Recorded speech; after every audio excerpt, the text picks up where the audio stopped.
ایک سادی نے مثال لکھی ہے، سوکنوں کی بات سناتے ہیں تو کہتے ہیں کہ ایک شخص نا مٹی کی بیوی بنا کے نا اس پہ دوپٹہ ڈال کے اپنی بیوی سے کہنے لگا یہ تیری سوکن ہے.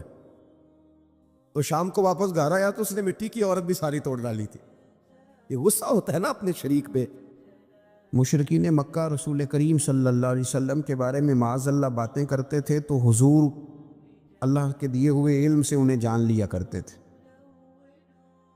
ایک دن وہ باتیں کر رہے تھے تو باتیں کرتے کرتے نا مشرکین مکہ نے عجیب بات کر دی. نادان تھے نا، جانتے نہیں تھے، عجیب بات کر دی. کہنے لگے آہستہ بولو، کہیں محمد صلی اللہ علیہ وسلم کا رب سن نہ لے.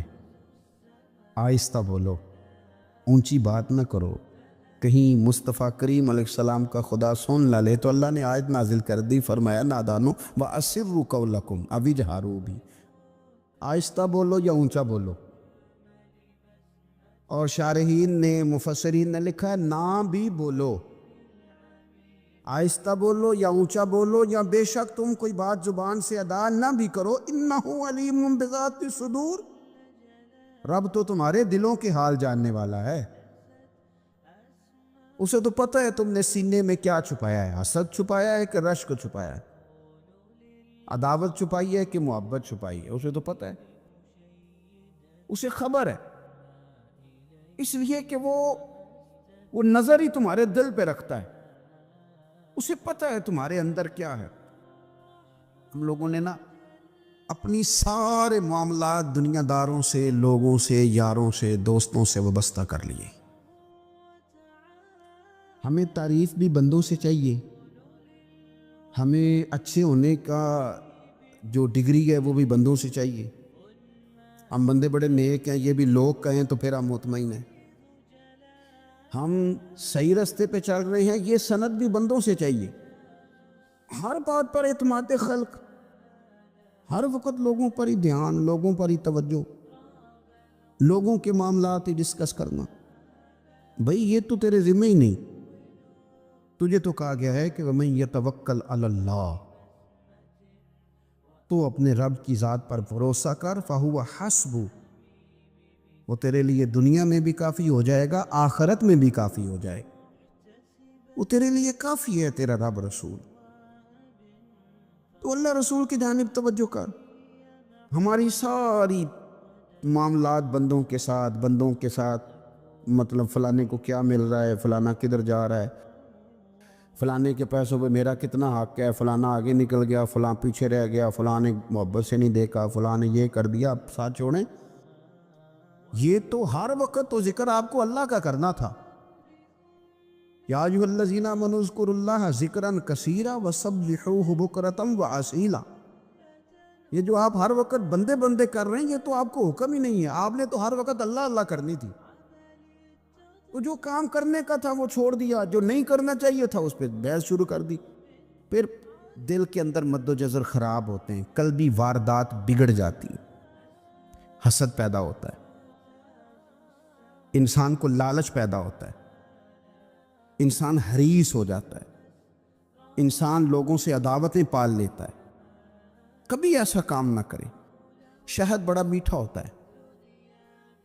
عرب کے اندر ایک درخت پایا جاتا تھا، ایلوا اس کو کہتے تھے. اس طرح ہمارے ہاں نیم نہیں ہوتی، کڑوا ترین اس کا ذائقہ ہوتا ہے. اور آپ کچھ دیر اس کو پانی میں ڈال دیں تو پانی بھی سارا کڑوا ہو جاتا ہے، چونکہ اس کے خمیر میں رب کریم نے کرواہٹ رکھی ہے اور حکمت ہے. اس کرواہٹ کا بھی اپنی جگہ فائدہ ہے. لیکن حضور سید عالم صلی اللہ علیہ وسلم نے ایک مثال بیان فرمائی اور وہ بڑی سمجھنے کی ہے. حضور مثالیں دیتے تھے تو کمال ہو جاتی تھی. بڑے سے بڑا ان پڑھ بندہ بھی اس کی روح تک بات اتر جاتی تھی. کریم محبوب علیہ السلام فرمانے لگے کہ اگر ایلوا درخت کے کچھ ٹکڑے شہد میں ڈال دیے جائیں نا تو شہد سے زیادہ میٹھی چیز کوئی نہیں ہوتی. تو حضور فرماتے ہیں کہ وہ ایلوا کا درخت جو ہے وہ شہد کو بھی بگاڑ دیتا ہے، اس میں کرواہٹ پیدا کر دیتا ہے. حالانکہ وہ بڑا میٹھا تھا، اپنی جگہ اس کی مٹھاس میں کوئی کسی قسم کی کمی نہیں تھی، لیکن وہ ایلوا کے درخت نے اسے بگاڑ دیا. اللہ کے محبوب فرماتے ہیں جس طرح ایلوا کا درخت شہد کو تباہ کر دیتا ہے نا، اس طرح حسد آدمی کے ایمان کو تباہ کر دیتا ہے۔ ایمان بڑی میٹھی چیز ہے، بڑی حسین چیز ہے، لیکن جب حسد آ گیا نا، حسد ہے کیا؟ حسد بندوں سے نہیں ہوتا، یہ سمجھ لیں۔ حسد کا مطلب، حسد کی لغوی تعریف یہ ہے کہ یہ سمجھ لینا کہ یا اللہ اسے نہیں دینا چاہیے تھا، مجھے دینا چاہیے، یہ تعریف ہے۔ تو حسد ہوتا کس سے ہے؟ حسد دراصل بندے پہ نہیں کیا جاتا۔ حسد کا معنی یہ ہے کہ آپ اللہ کی تقسیم پر اعتراض کر رہے ہیں۔ آپ کا کہنا یہ ہے کہ یا اللہ یہ تقسیم ٹھیک نہیں ہوئی، معاذ اللہ، یہ ادھر چلا گیا، یہ تو ادھر آنے والی چیز تھی۔ تو یہ آپ نے ڈائریکٹ جو مقابلہ شروع کیا، معاذ اللہ، یہ تو آپ نے اللہ کی تقسیم کے ساتھ شروع کر دی۔ تو پھر دل میں بگاڑ آتا ہے، پھر انسان ٹوٹ پھوٹ کا شکار ہوتا ہے، پھر وہ کمزور پڑ جاتا ہے، پھر وہ ایسی باتیں کرتا ہے جو اس کے منصب کے مطابق نہیں ہوتی، کچی بات کرتا ہے، کمزور بات۔ اللہ بہتر جانتے ہیں کون سی چیز اس نے کہاں رکھنی ہے۔ رب کی حکمت پر اور اس کی دی ہوئی توفیق پر راضی رہنا ایمان کا تقاضا ہے، لیکن ہمیں تو چاہیے تقسیم اپنی مرضی کی۔ ادھر کیوں چلا گیا، ادھر آنا چاہیے تھا؟ بھئی آپ کو یہ کس نے حق دیا ہے؟ مالک نے جو چاہا، جب چاہا، جہاں چاہا اپنے فضل سے عطا فرمایا۔ حسد، اور پھر اس کے اگر کوئی حسد نہیں کرتا تو لالچ شروع کر دیتا ہے۔ وہ کہتا ہے کہ یہ جو اس کا مال ہے اس میں میرا بھی حق تھا، یہ تو مجھے ملنا چاہیے تھا۔ آپ یقین کریں کہ بندے بندوں سے کم پیار کرتے ہیں، جیبوں سے زیادہ پیار کرتے ہیں۔ اس بندے کو تو کوئی نقصان نہیں جس کے ساتھ آپ نے تعلق رکھا ہوا ہے جیب کا، لیکن آپ بڑے کمزور ہو گئے۔ آپ جب لالچ کر لیا، نفسانیت میں آ گئے تو آپ کمزور پڑ گئے۔ آپ نے مطلب کیا، آپ کا کیا خیال تھا کہ رب کی بارگاہ سے کوئی کم ملنے والا تھا جو بندوں پہ اتنی توجہ کر لی؟ حضرت بہلول دانا رحمۃ اللہ علیہ نے کیا خوبصورت انداز ہے، رب کریم کے بندوں کی باتیں اللہ کے لشکروں میں سے لشکر۔ کیا سوچ تھی، کیا نظریہ تھا، کیوں یہ لوگ اتنے مضبوط تھے؟ فکری طور پر مضبوط تھے، فکری طور پر۔ ہارون رشید حج کر کے واپس آ رہا ہے، حضرت بہلول دانا راستے میں بیٹھے ہیں، ملاقات ہو گئی۔ کہنے لگا حضور کوئی حکم ہو تو بتائیے گا۔ فرمانے لگے کوئی نہیں، تو جا اپنا کام کر۔ بادشاہ یا کسی کو کارڈ مل جائے تو وہ لوگوں کو دکھاتا پھرتا ہے، وزیر صاحب نے خود دیا ہے۔ بادشاہ وقت خود کہہ رہا حضرت کوئی حکم ہو تو؟ فرمایا نہیں، اللہ خیر کرے گا۔ تو کہنے لگا حضور میں نے سنا ہے آپ مقروض ہیں، تو بتا ہی دیتے۔ تو آپ مسکرا کے فرمانے لگے تیرا کیا خیال ہے بھلا؟ کہنے لگے حضور کس بابت؟ فرمانے لگے تیرا کیا خیال ہے کہ اللہ ہارون رشید کو دے گا اور بہلول دانا کو بھول جائے گا؟ تیرا کیا خیال ہے؟ رب کریم ہارون رشید کو تو دیتا جائے گا اور بہلول دانا کو بھول جائے گا؟ بادشاہ کہتا ہے کہ میں چکرائے گیا کہ بھلا اس سوال کا کیا جواب ہے؟ تو میں نے کہا حضور رب تو بھولنے سے پاک ہے، وہ تو کسی کو نہیں بھولتا، اسے نہ اونگ آتی ہے نہ نیند آتی ہے۔ تو فرمانے لگے جا پھر اپنا کام کر، جب مناسب سمجھے گا تو بہلول کو بھی قرضے سے نجات عطا کاری دے گا۔ تو جا اپنی ڈیوٹی کر، وہ جب چاہے گا نا تو میرے قرضے دور۔ تو کیا سمجھتا ہے کہ تجھے یاد رکھے گا، مجھے بھول جائے گا؟ یہ کیسے ہو سکتا ہے؟ او یار ادھر دیکھ، میری بات سن۔ او بھائی، وہ تیرا میرا رب ہے، یہ ہو سکتا ہے کہ امیروں کو دے دے اور تیرے جیسے میرے جیسے غریبوں کو وہ بھول جائے؟ یہ ہو سکتا ہے؟ تو کیوں لوگوں کی جیبوں پہ توجہ، لوگوں کی جیبوں پہ نظریں، فلانے کے پاس آ گیا تو میں رہ گیا؟ مطلب کس لیے؟ ہمارا رب کسی کو بھولتا نہیں ہے، کسی شخص کو وہ میرا مالک اپنے فضل سے نظر انداز نہیں کرتا، وہ سب کو نوازتا ہے، لیکن اس کی حکمت کے تقاضوں کا انتظار کرنا مسلمان کی شان ہے۔ کبھی کسی حسد میں کبھی کرنا ہو تو رشک کریں، مزہ آئے گا۔ اور یہ رشک کرنے کا نا، رشک کا معنی کیا ہے؟ حسد کا معنی یا اللہ اسے نہیں دینا چاہیے تھا، مجھے دینا چاہیے تھا، اور رشک کا معنی یا اللہ تو نے دیا ہے، کیا بات ہے، اسے دیا تو کیا بات، اگر تو نے دیا تو مالک جچا بھی ہے، اگر تو نے دیا ہے تو نظر بھی آیا ہے۔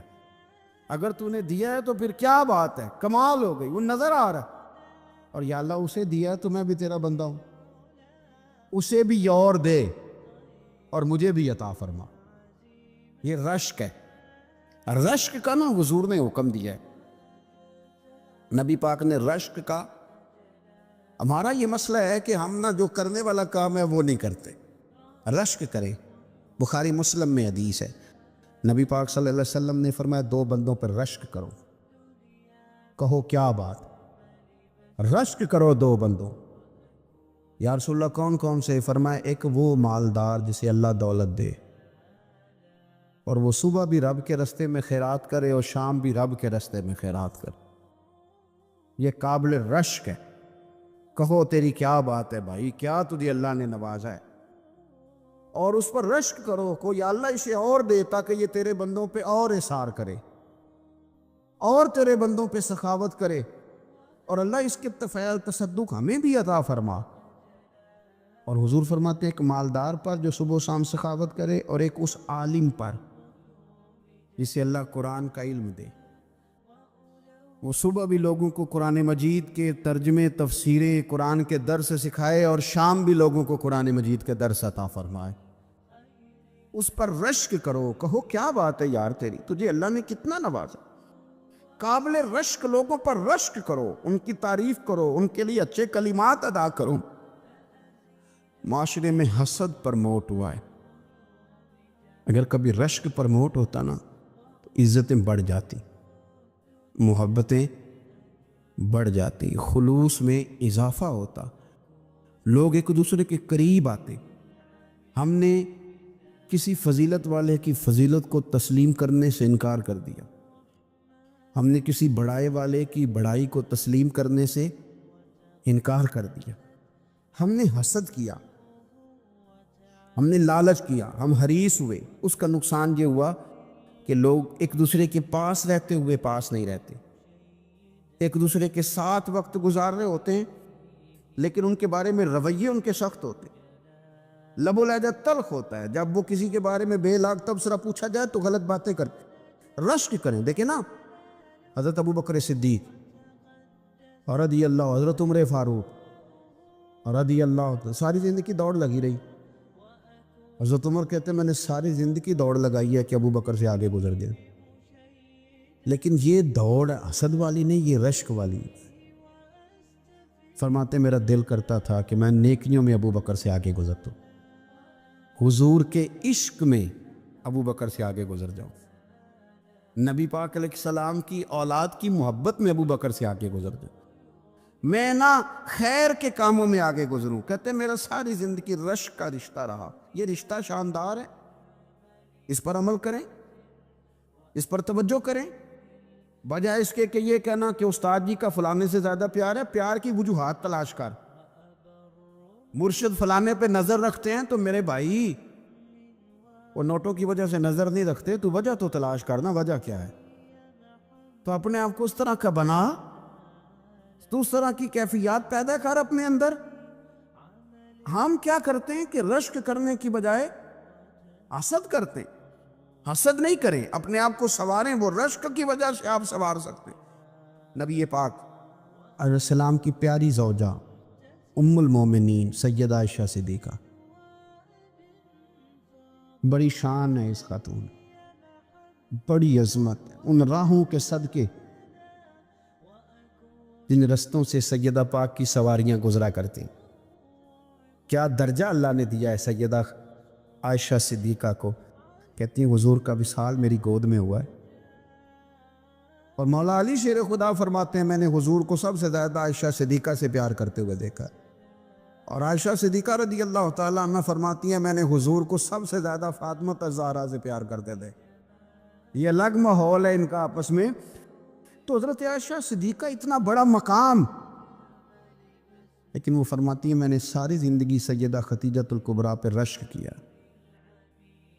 میں نے کہا کیا بات تھی اس خاتون کی جو وصال کر گئیں، لیکن شاید کو دن خالی جاتا ہو کہ مدینے والے ان کی وفاؤں کا ذکر نہ کریں، شاید کوئی خالی دن جاتا۔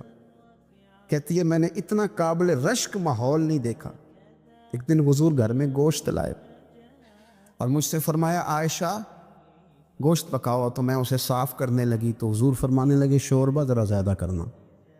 تو میں نے اس کی حضور کیا کچھ مہمان آئیں گے گھر میں؟ تو فرمایا نہیں عائشہ، مدینہ منورہ میں نا مجھے پتہ چلا ہے خدیجۃ الکبریٰ کی کچھ سہیلیاں آئی ہیں، تو شوربہ بنا، میں انہیں پہنچاؤں گا، خدیجہ کی سہیلیوں کو شوربہ زیادہ پکا ذرا۔ حضرت عائشہ صدیقہ کہتی ہے میں نے بڑے نرم لب و لہجے میں بڑی بنا سوار کے مسجع مکفّع چن کے جملے بات کی۔ میں نے عرض کی حضور سنا ہے وہ آپ سے 15 سال عمر میں بڑی تھی، نکاح بھی پہلے ہو چکا تھا، اور بتاتے ہیں لوگ کہ بظاہر کوئی حسن و جمال بھی اس ماحول کا نہیں تھا۔ حضور اللہ نے آپ کو جوان اور خوبصورت بیویاں دی ہیں، پر میں جب بھی سنتی ہوں جناب خدیجہ کا ذکر ہی سنتی ہوں۔ میں نے رشک کے انداز میں کہا، کہتی میں بات کیا کہ خاموش ہو گئی، اور جب میں نے نظر اٹھا کے دیکھا تو حضور کی آنکھوں میں آنسو، نبی پاک صلی اللہ علیہ وسلم کا یہ انداز دیکھا تو میں نے کہا حضور میں رب رسول کی بارگاہ میں توبہ کرتے، اب تو رو دیے۔ تو حضور فرمانے لگے عائشہ یہاں جو بھی آیا ہے نا وہ سکھوں اور آسانیوں کے دنوں میں آیا ہے، اور خدیجہ میری ان دنوں کی ساتھی تھی جو میرے تکلیف کے دن تھے، میری آزمائشوں کی، میری پریشانیوں کی میری ساتھی تھی۔ جب لوگ مجھے تکلیف دیتے تھے میں گھر جاتا تھا تو مجھے کہتی تھی حضور آپ تو صلہ رحمی کرتے ہیں، غریبوں کا بوجھ اٹھاتے ہیں، آپ تو لوگوں کے ساتھ محبت سے پیش آتے ہیں، حضور آپ پریشان نہ ہو، آپ کا رب آپ کو ہمیشہ عزت ہی عطا فرمائے گا۔ فرمایا وہ میری تکلیفوں کی اسے کیسے؟ میرے بھائی رشک کیا لوگوں نے ایک دوسرے پر، حسد نہیں کیا۔ ہم تو نا جی اپنی مرضی کے فیصلے کرتے کرتے پیچھے رہ گئے۔ اس سال میرے گاؤں کے میلے کی بھیڑ میں جو گم ہوا وہ ایک بھکارن کا لال تھا، اس غریب کو تلاش تھی متاع خلوص کی، اور مخلوق چپ رہی کہ یہ مشکل سوال تھا۔ یار کوئی شخص ایسا بچا ہی نہیں جس سے لوگ امید کریں، توقع کریں کہ مجھے یہ اپنا کندھا دے گا میں سر رکھ کے رو لوں گا۔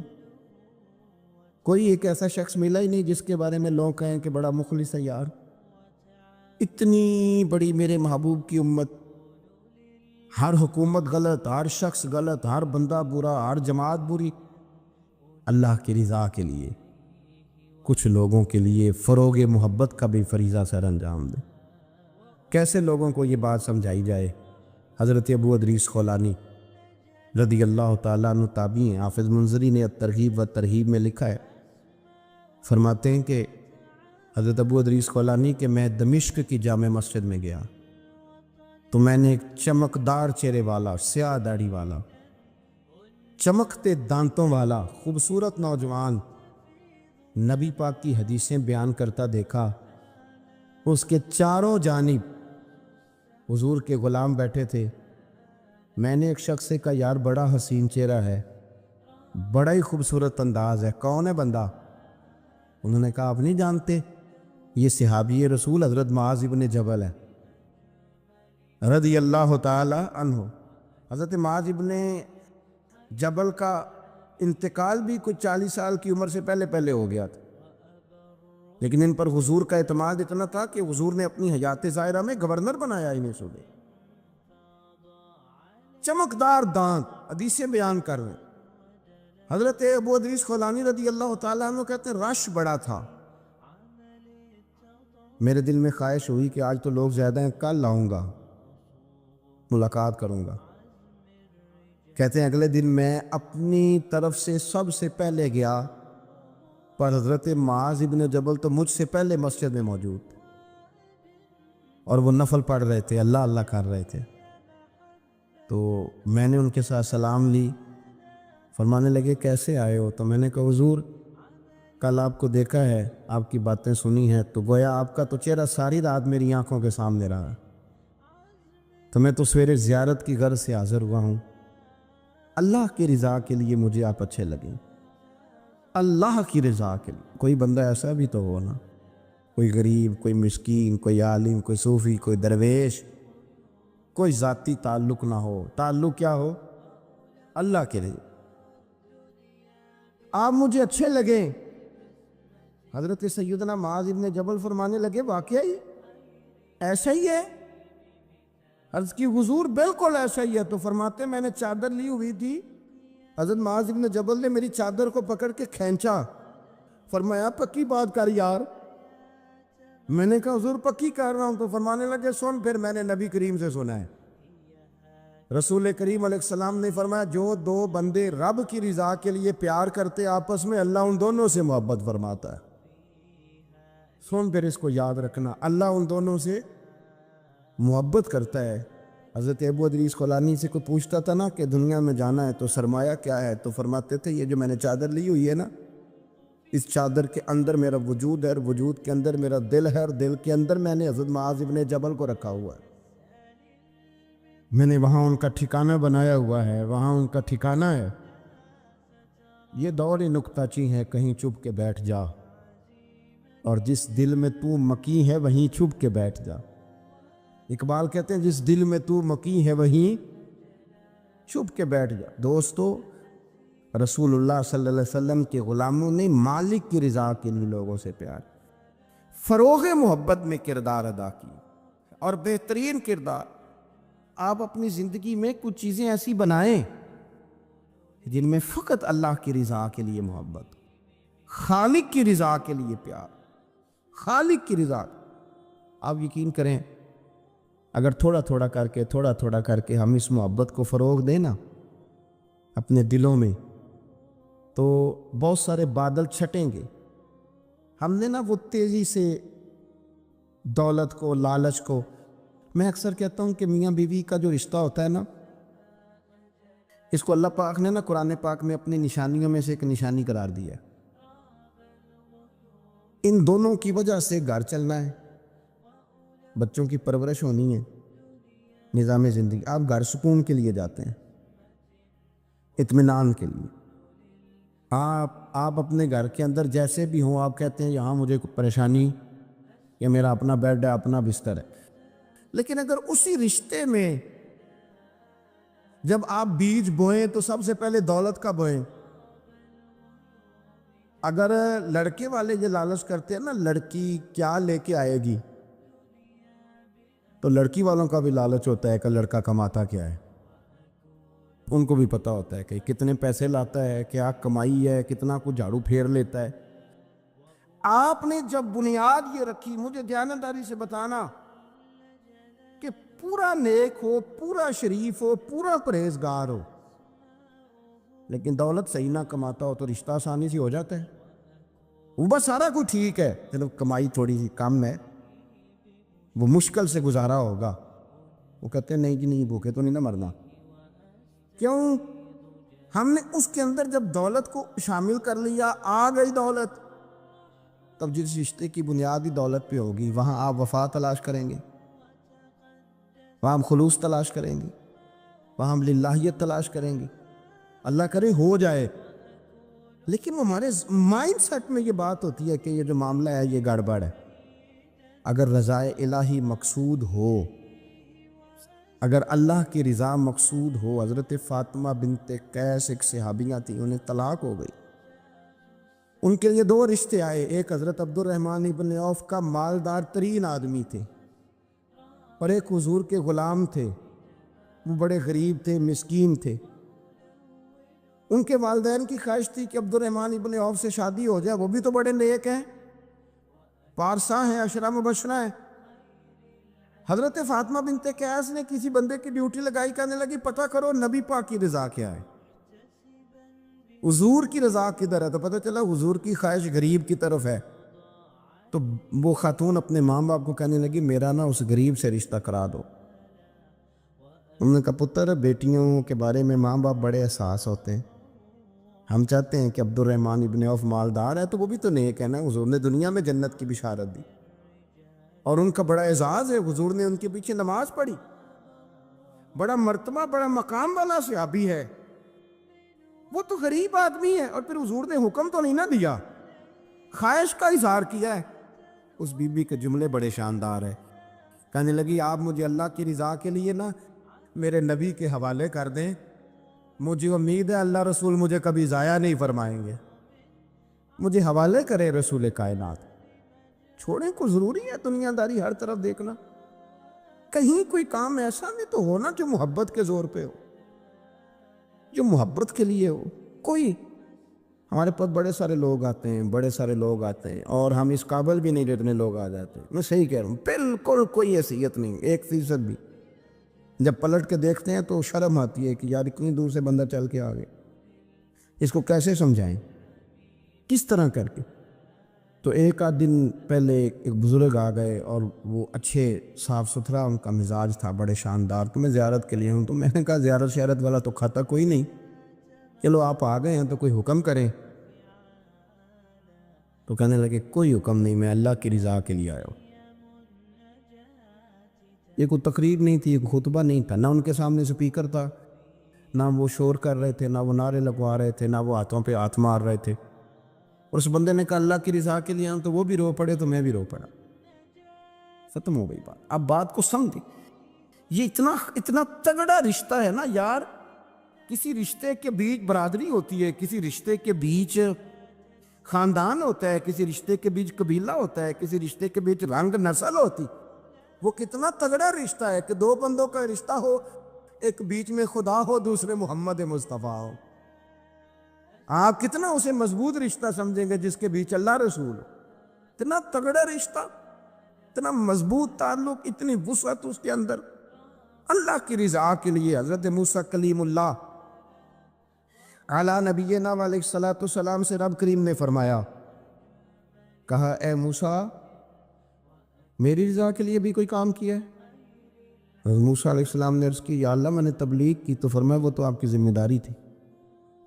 امام غزالی نے روایت لکھی ہے, اے اللہ میں نے آپ کے تمام احکامات پہ عمل کیا, موسیٰ وہ تو آپ نے کمال کیا, اللہ کے پیغمبر ہیں. تو میری رضا کے لیے, تو یا اللہ تیری رضا کے لیے کیا ہے؟ تو رب کریم نے فرمایا کسی بندے سے صرف اس لیے پیار کیا ہے کہ وہ اللہ کا بندہ ہے, فقط اس لیے پیار کیا ہو کہ وہ اللہ کا بندہ ہے, فقط اس لیے. میرے عزیز آپ بات کو سمجھیں, زندگی میں فروغ محبت پر کچھ کام کریں, کچھ تھوڑا سا کوشش کریں گرد جھاڑنے کی, کچھ گرد جھاڑنے کی. ہم نے نا ایک سٹیٹس بنا لیا ہے. اب تو مسلمان پہلے فرقوں میں بٹے, قبیلوں میں بٹے, اب شہروں میں بٹ گئے. آپ کبھی گجرانوالہ کے لوگوں سے پوچھو نا گجرات, تو کہنا ہو گجرات والے تو اللہ بچائے, کہتے ہیں کہ نہیں؟ گجرات کے لوگوں سے پوچھے گجرانوالہ تو کہتے ہوتے کھاندے ہی بڑا نہیں, کس کی بات کر رہے ہیں. تو گجرانوالہ والوں سے پوچھیں لاہور والے, کہتے توبہ لاہوریا جی. صحیح کون ہے؟ کوئی بھی نہیں. کیوں؟ اس لیے کہ ہم نے ہر شہر کے لیے کہاوت بنا لی ہے. میں صحیح کہہ رہا ہوں, ہر قبیلے کے لیے کوئی نہ کوئی. یہ ہم نے ظلم کیا اپنی جان, یہ ہم نے زیادتی کی. کہانیاں بن گئی, کہاوتیں بن گئی شہروں کے لیے, علاقوں کے لیے, قبیلوں کے لیے. مقصود کیا تھا؟ کسی طریقے سے نفرت پروان چڑھے.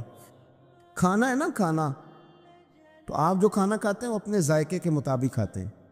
سندھ کے لوگ جو کھانا کھاتے ہیں وہ اپنے, آپ کا کوئی حق نہیں آپ ان کے کھانے پر تنقید کریں, اس لیے کہ ان کا ذائقہ وہ ہے. اور ان کا بھی کوئی حق نہیں وہ آپ کے کھانے پر تنقید کریں, اس لیے کہ آپ کا ذائقہ. لیکن طنز کرتے ہیں. جو بات سمجھانا چاہتا ہوں وہ یہ ہے کہ ہم طنز کرتے ہیں, تنقید کرتے ہیں.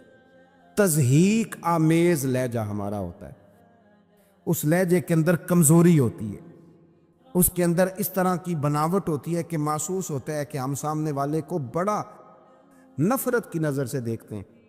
یہ رویہ کبھی اختیار نہ کریں. اپنی زندگی میں کوشش کریں خلوص کے ساتھ, للہیت کے ساتھ. میرے نبی پاک علیہ السلام نے صحابہ سے پوچھا تھا بتاؤ دین کی مضبوط گرہ کون سی ہے؟ مضبوط گرہ دین کی. تو ایک صحابی نے کہا یا رسول اللہ نماز. 5 وقت مسلمان جمع ہوتے ہیں, ایک دوسرے کا حال احوال پوچھتے ہیں, تو اس گرہ میں مسلمان بندے رہتے ہیں. حضور نے فرمایا تم نے بات ٹھیک کی پر میری مراد کو نہیں پہنچے. ایک صحابی نے عرض کی یا رسول اللہ صلی اللہ علیہ وسلم زکوٰۃ. امیر غریب کو زکوٰۃ دیتا ہے تو دونوں کا رشتہ مضبوط ہو جاتا ہے، تو یہ بہت بڑی گرہ ہے۔ تو حضور نے فرمایا بات تمہاری ٹھیک ہے، پر تم میری مراد کو نہیں پہنچے۔ تو تیسرے نے عرض کی حضور حج،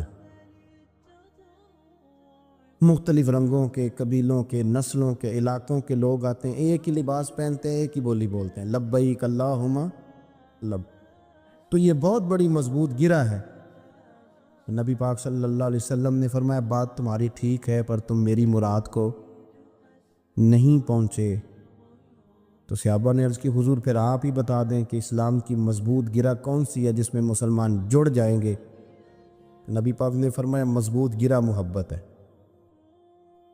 اللہ کی رضا کے لیے پیار کرو، لوگوں سے پیار کرو۔